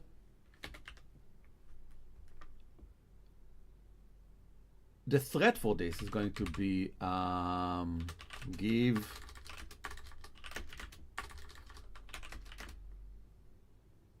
the satisfied look and reach for his satchel. That should be enough. Again, I'm not expecting the threat to happen, because it's more likely that this happens after someone just decided to attack him. Someone just decided that they want to attack the poor fellow. And okay, I'm not giving him a hurt. I don't completely agree with this. I don't think Sarah Bomb should have a hurt limit, because there's a special that says that she cannot be hurt. So that technically speaking, nothing can be put on the limit. So my opinion is that it shouldn't exist. Therefore, I am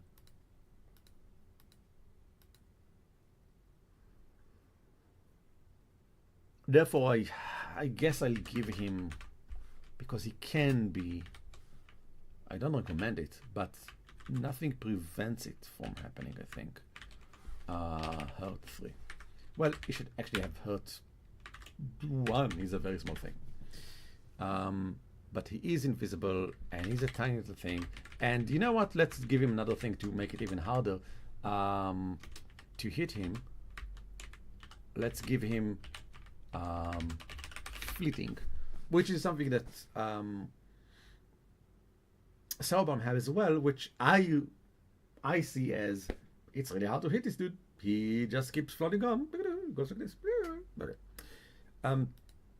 That's it with him for now. I don't see much more to go with him. I mean, his description needs to be much more robust to explain what is the use of him and how he goes, but it's basically rewriting this, so I can do that probably in a second, but I want to see what else is happening. Second chances. The trial flower rare. As such, the heroes can reliably only find one banquet of flowers. Searching for other flower beds in the swamp might require several long and stinky days, during which the village elders gradually lose trust in the hero's abilities. Inform the player that this is the case, so they'll know there's no easy second chance to get the flowers. If the players lose the banquet they picked and look for a new one, allow it, but reduce the compensation from the village elders. Also have a new kind of calamity descend on the village in the meantime, targeting something or someone the heroes care about. Nothing too dramatic, no one needs to die, simply make sure that the players' decisions have consequences that complicate the story. Well, I've just used the word consequences, which is a thing in Legend. So that sounds like I should actually transform this paragraph into rules. Yeah, I agree with all of this. I don't think there's much for me to change here. It said, Brebson, might be fun to MC that, since I know some players that will hear can be harmed in some fashion and see that as a challenge. Sure, I mean, if they want to. It's tricky. He's fleeting, he's a tiny flying thing, and he's potentially invisible as well, so that's like -5 on your attack against him. Go ahead. If you think the character's level 1, starting characters can then get to hurt, then they kill the pixie, and good for them. I really hope that your players will get into the vibe of the very not necessarily combative Legend. I mean, we haven't got to it, but obviously it's also combative. There's a giant, I mean, it's not a giant fight, but it's a really big fight for starting characters at the at the entrance to the mausoleum, with goblins and giant rats, and light invisibility is a thing here, but well, it's not going to be goblins, but everything else as written, and that's going to be fun to write as well, and that's definitely where you should probably fight. Actually, you don't only fight the goblins; you also try to intimidate them, the bandits. Sorry, because part of the adventure is hopefully potentially try to frighten the bandits so they leave the bog.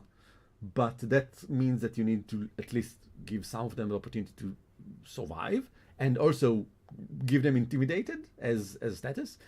I've started working on the rules for this here, disbanding the company. I'll explain. Grimes' company consists of dozens of individuals. They were recently driven away from the eastern region. Actually, it should be the northern region, and settled in the valley because it's easy to prey on the farmers around. If the bandits come to believe that the people of the valley are fighting back and trying to retake the swamp, they'll probably prefer to just leave. Some of them must be growing tired of the smelly wet bog anyway. The company has a limit of intimidated foe. The best opportunities to influence them are in encounters 1 and 3, as noted in the description. If the heroes miss these opportunities, for example by killing all bandits present, they'll have to go deeper into the swamp in search of another hunting group. This might require a journey similar to traveling to the mausoleum. They can also try to go after Grime herself, the boss, but it's really inadvised. This is terrible, and I don't do that. There are literally dozens of company bandits, which is a challenge I need to create around her, And don't do that. It's much better to intimidate them, which is, I mean, again, a thing that I really like, facing a challenge by intimidation, by making them rethink the situation, by pushing them away, and not just by going to the leader and killing everyone. This is, which is how Legend works well for me and my the way of I approach adventures and the kind of stories I want to tell in adventures, unlike D&D, which in D&D required, well, it required something else. I had to say that they have to let someone survive and they need to succeed in an intimidation check against them in 2 cases, which is fine. It works. It's very simple. It shouldn't be all that much more complicated as here as well. But that is something that I had to invent and not something that exists in the system. There's no way in D&D or in Pathfinder, maybe will they say in Pathfinder, definitely no way in Savage Worlds to say, well, actually there is a way in Savage Worlds with tokens to say mechanically in the basic rules that in order for the situation to change, you can try to intimidate them up to a level and then the situation changes. Here we just say intimidated 4 as a limit, which is exactly as saying hurt 4 as a limit. There's no difference except for what type of tags and what type you use and what types of scenes are created due to that. So I like that. That's fun for me. Where was I? Did I just touch the mic? I did. I was with the company. Yeah. Flowers, second chances.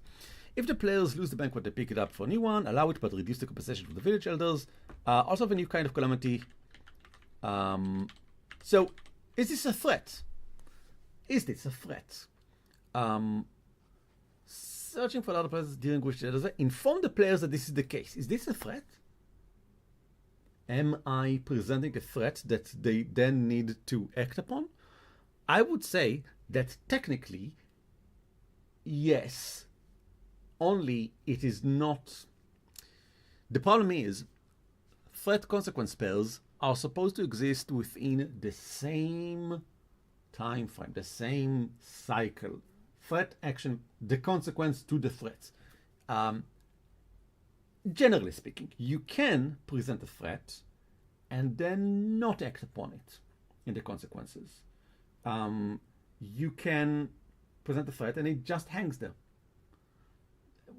That's not how we usually do things because we tend to think in action scenes. We tend to think in the here and now. If the game moves into bigger scales, we can definitely change that. But as we said in the journeys, for example, a threat in the journey can be maybe even something along the lines of when you approach the city, you can see that there's a storm in the harbor, and so no ships are going out, and you really need the ship to go out. And that's a threat. What do? What's the action that you're taking? And you can say, over the next several days, I'm looking for a captain who will agree. You can do that. And then make an action check, an action roll. And then make a roll, not an action roll. It's just a roll as your action. But usually we don't mix them. So if that happens, I would not, in the middle of you going to search for the captain, say, and also now you have a fight. Okay, now let's do 3 hours of a fight with goblins. And sort of like put the bigger cycle on hold while we focus on the smaller cycle. It's not impossible. But, for example, it never happens in Metro. It never happens in Metro because Metro is not about journeys, it's not about the big scale, it's about the small scale, it's about the jobs. Metro is all about the jobs. And there's downtime. But downtime is when you don't do stuff. The coffee is so cold.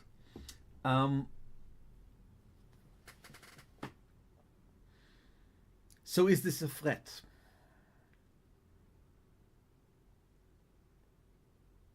This isn't the scale of days. they are now in the middle of traveling in the swamp. Well, here's what I can do.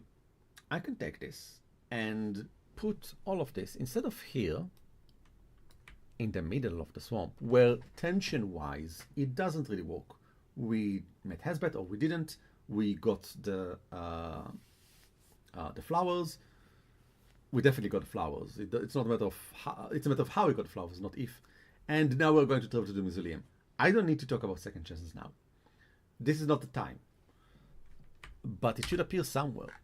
And I think it should appear somewhere around here. Because this is, I mean, before the adventure begins proper, this is sort of creating the largest cycle, the cycle of the entire adventure. At the start of the adventure, you get a threat, which can then become materialize during the adventure at some point when the MC decided that it does. Neurosmiling says it is not if this is just to inform that there is no good second chance. I don't want this only to inform that this is only second chance. I want this to become something that the players need to think about, because everything needs to be eventually something that the players act upon or decide not to act upon. Threat. That's what the threat is. So finding another Trial Flowers is possible, but it will take time. Taking time will have consequences. A new kind of calamity descends on the village. If the players lose a banquet they picked and look for a new one,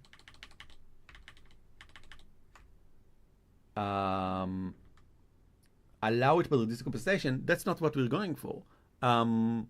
We should change the wording on this. The threat is, let's try to think about this as a threat consequence pair. The threat is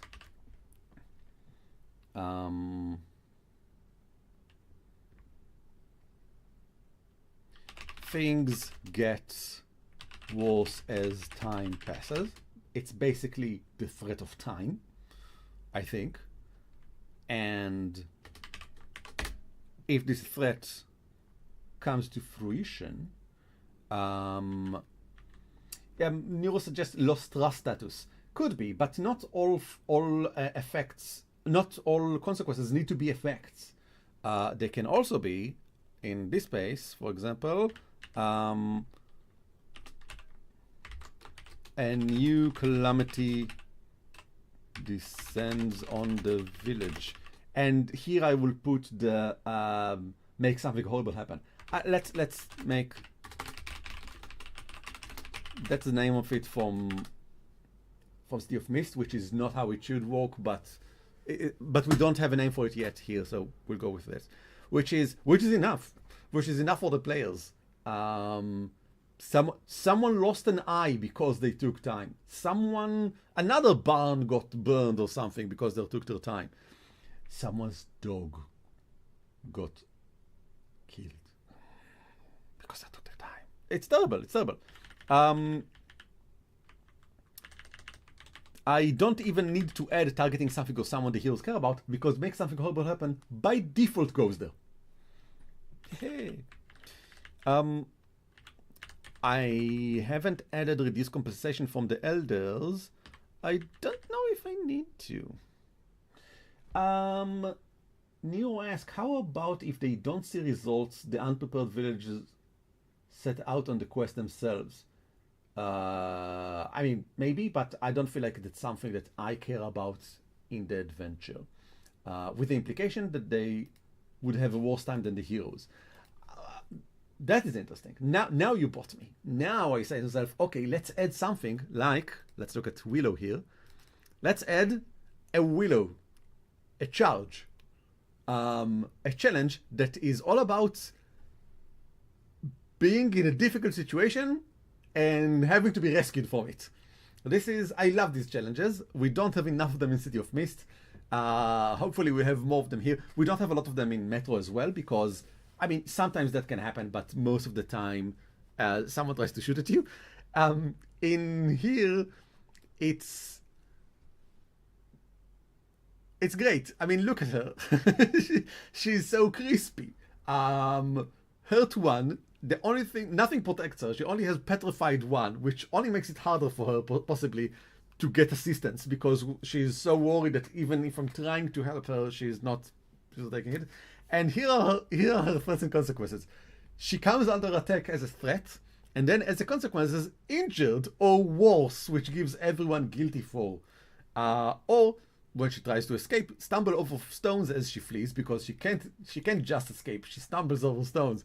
And if no one helps, she trips and falls and takes prone one, which is, well, which doesn't have a lot of effect because it's not like the Waken Sentry, which is the enemy here, the big foe.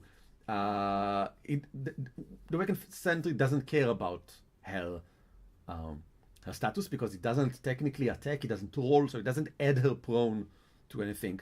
But by the fact that she is prone, it's easy for me to say that the Waken Sentry can approach and easily hit her, and potentially could affect someone trying to help her. Now the players need to reduce prone before they can help her out. I mean, as part of helping her out, you also need to spend power on reducing her prone one, which is fine, which is great, which is what charges are here for. Look at this art. Just look at it. Okay. So I like that. The only issue, Nero, is that I don't really think this is going to happen. It is incredibly unlikely that the heroes cannot get the trial flowers or that they let them rot or whatever. It's just not going to happen. And the adventure is built in such a way that they're not going to take 24 hours to finish the whole thing. It really is the thing that the flowers wilt within a day is really here to create the illusion of a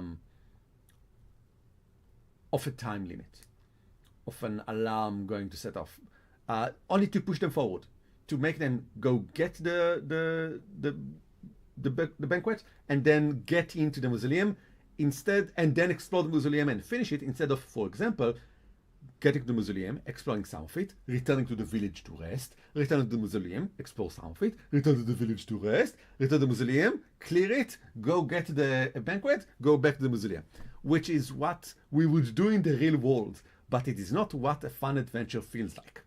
So I wanted them to have some sort of thing that pushes them forward. You have only 24 hours, whatever. And there are enough, in D&D 5, there's enough time for short rests, and there's no need of long rests. The adventure is not that tricky, generally speaking. And there are potions and stuff that help you go through it. So it's incredibly unlikely that this happens. And while it can be fun to create this challenge of the helpless villagers that are going to the swamp and now need help as well, which is, it's awesome, I really like it. It's going to take time and effort that I don't want to invest. Maybe once we have the core book, I can just reference to it and say, a helpless village goes into the swamp after them, and helpless village is a type of challenge that we'll have in the book or something like that. And that can be a lot of fun, but not right now. Right now, we're out of time. I'm out of time. The time, it is out. So I get a general idea of what I want to do with second chances, and I'll put it here. I'm not completely buying that this is a threat consequence thing. It could be that the threat is maybe, it can be at the moment and not like at the start or whatever, something like it's starting to take way too long to placate the knight's spirit. That's a threat that I can throw at any time. Maybe this is just a threat and a consequence that can be thrown at any time. I'll think about it. That's it. Is that it? I mean, we still need to travel to the mausoleum, which the gray-brown fog and endless muddy puddles become so monotonous that the heroes might be easily beguiled by the glimpse of a gleaming light. Oh, there's a Will of Wisp there. Not here. I'm not going to put a Will of Wisp. But quicksand. That's interesting. We'll think about it. And then the goblins at the entrance. We haven't even gotten to the dungeon, but that's exactly what I thought will happen. The dungeon will be for next time.